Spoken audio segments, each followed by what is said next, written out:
Hey homies, tonight I want to talk to you about my favorite fantasy books. The first fantasy book I want to talk about is The Scorpio Races by Maggie Stiefvater. Some race to win, others race to survive. Some riders win, others die. Every November on the island of Thisbe,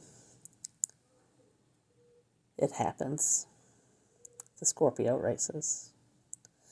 Riders attempt to keep hold of their water horses long enough to make it to the finish line. Sam Kendrick is a 19-year-old returning champion.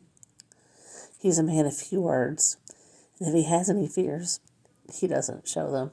He hides them very well. Putt Cassidy, on the other hand, is a person who never meant to ride in the Scorpio races, but fate had other plans for her.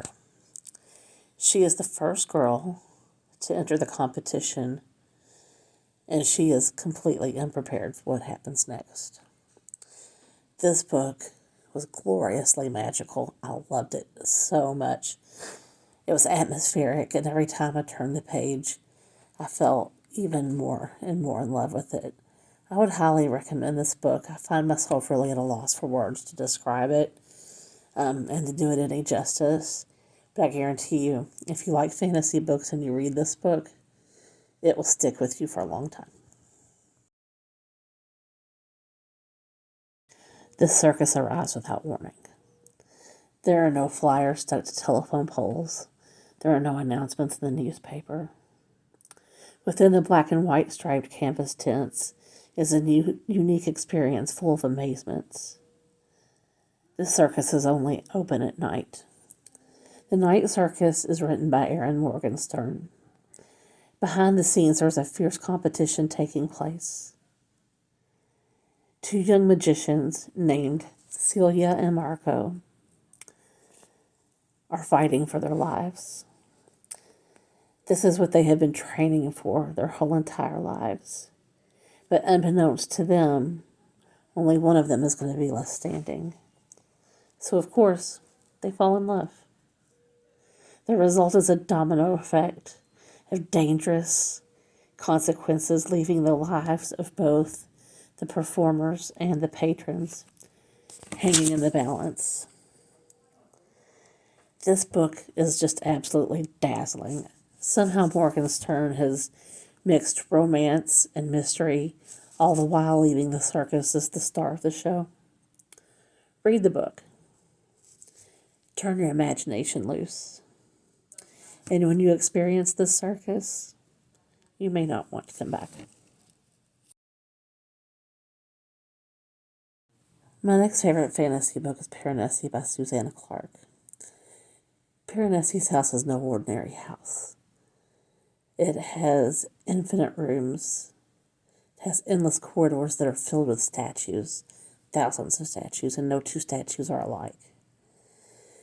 Within this house is contained an ocean, and the waves go up the stairs. Rooms are often flooded, but Piranesi, he understands the pattern of the waves. He also understands the pattern of the labyrinth, and he lives to explore this house. But there's another person in the house, a person called the Other. This person visits Piranesi twice a week, and he asks for help with research into a great and secret knowledge.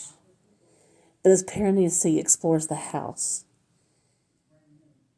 evidence of another person emerges. His truth begins to unravel. This reveals a whole nother world beyond what Piranesi has ever known. I really enjoyed this book because it made me think. It made me think of, what if I had lived an entire lifetime and never known anything but my truth, and then come to find out that everything that I've ever known was a lie. I thought about this book for a long time. It even appeared in some of my dreams. It stuck with me and made me think. So that's how I knew that this book had to be among my top favorite fantasies.